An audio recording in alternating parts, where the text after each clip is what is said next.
Hi, I'm Ryan Szymanski, curator for Battleship New Jersey Museum and Memorial. And today we've got another update video in our installment on the Drydock series.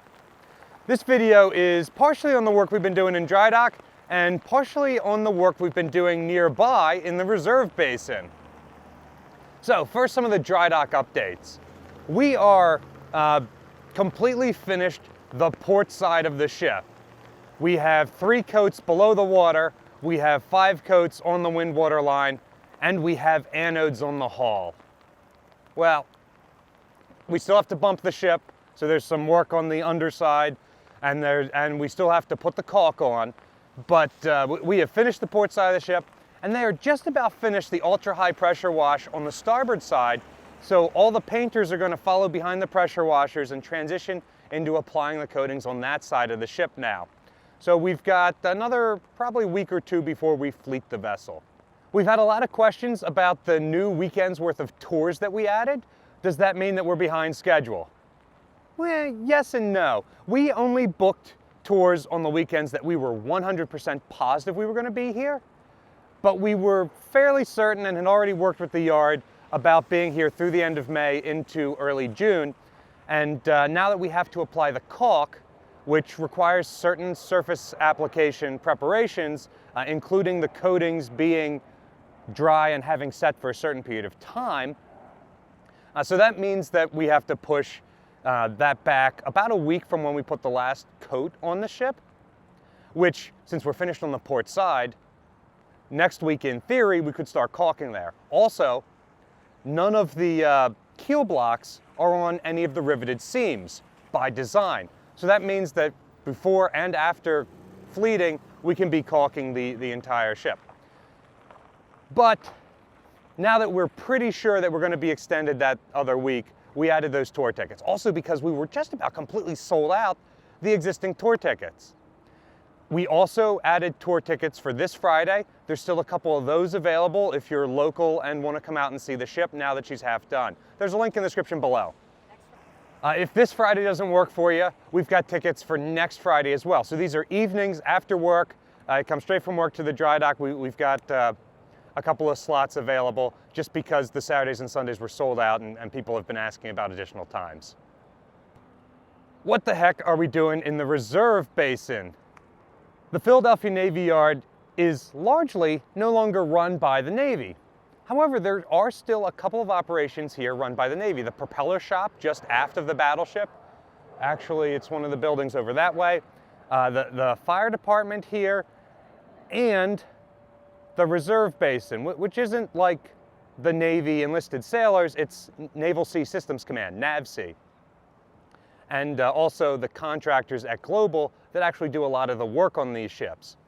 So this week and next week, they opened up the ships in the reserve basin, 3 of them, 3 Perry class frigates, for parts stripping. So behind me here, we have ex-USS Carr, ex-USS Elrod, and ex-USS Halliburton. Carr and Elrod were open for stripping parts, and over the last 2 days, myself and some of my co-workers from the battleships have been taking parts off of those. While we've been doing that, Libby's been the point person in Drydock. So far, by my math, after just 2 days, we've removed half a ton of objects from these ships to fill in missing parts on Battleship New Jersey, as well as about $10,000 worth of equipment. So this has been tremendously valuable for us. Battleship New Jersey is not the only ship here participating, though. We've got folks from Buffalo, we've got folks from the Battleship Iowa, the Battleship Alabama, we've got folks from Slater down here, Independent Seaport Museum came in. I heard that Baltimore might be coming up, but I haven't seen any of my old co-workers from there yet. Hopefully there's something left for them by the time they get here, because we've taken everything that's not nailed down. So these are periodically opened up to museum ships as a whole. In the time that I've been the curator at Battleship New Jersey, it's been about every other year that they've opened ships for us. Some years they open 3 ships like they have this year.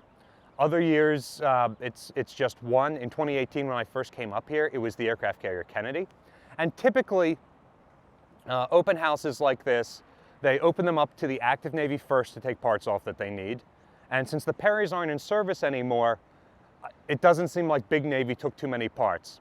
There were some things that are still used in the active fleet that were completely stripped out. We haven't found any Sea-Whiz consoles, things like that.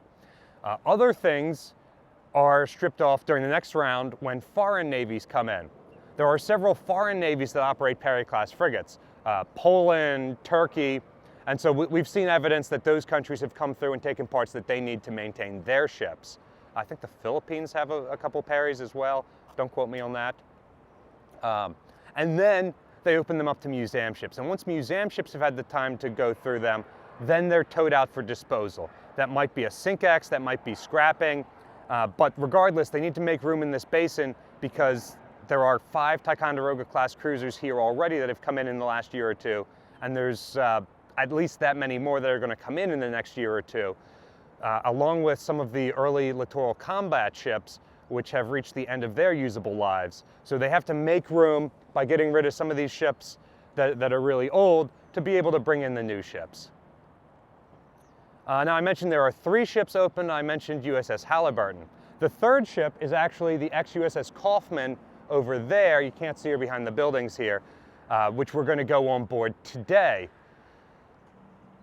Halliburton is not one of the ships that's open for stripping. She's the one moored outboard here because she is on museum donation status hold. There's a group up in Erie, Pennsylvania that's trying to get a Oliver Hazard Perry class frigate, Oliver Hazard Perry, victor of the Battle of Lake Erie, to open as a museum ship. And they're 2 years into a 3-year application process. And so that ship is not open for taking parts off of. And she's the one that was chosen because she's the most intact. I believe she was on hold for foreign sales, so she wasn't open for stripping. And because she was not being sold for foreign sales, she was the most intact when the Perry group, or when the Erie group reached out to her.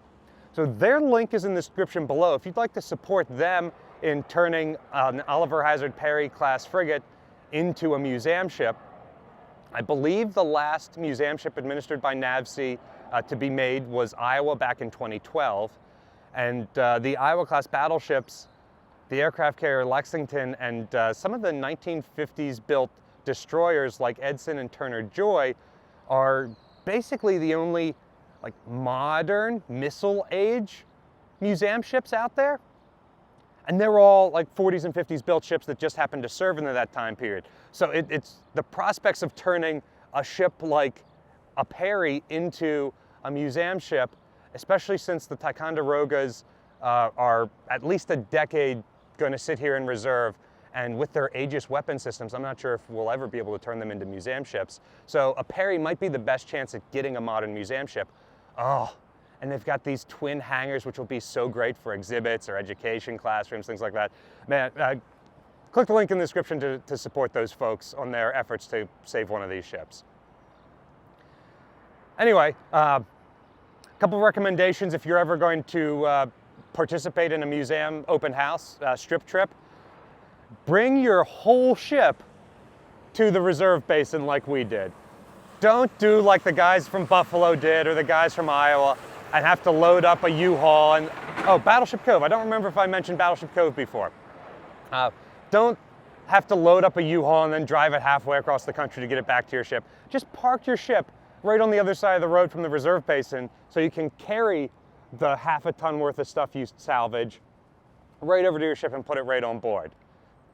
So Halliburton has the potential to become a museum ship in the future. What kind of ships do you want to see turned into museums? Let us know in the comment section down below.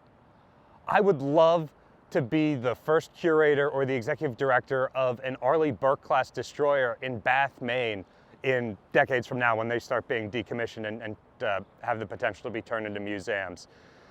Maybe by then I'll have the experience to do a job like that. But let us know in the comment section down below what ships you'd like to see turned into museums. Like existing ships. Obviously there are a lot of ships that were not saved that should have been, but that's a separate question entirely. Battleship New Jersey receives operating support from the New Jersey Department of State, also from a number of other businesses and private individuals. In particular, we really appreciate that NAVSEA has opened up some of these frigates to let us take the parts off that we need to refill our ship. You can support us by clicking the donate button down below, or go support the folks at the Erie, Pennsylvania Museum and donate to them. You can also support us by liking, sharing, subscribing so more people find about the museum and the channel. Thanks for watching.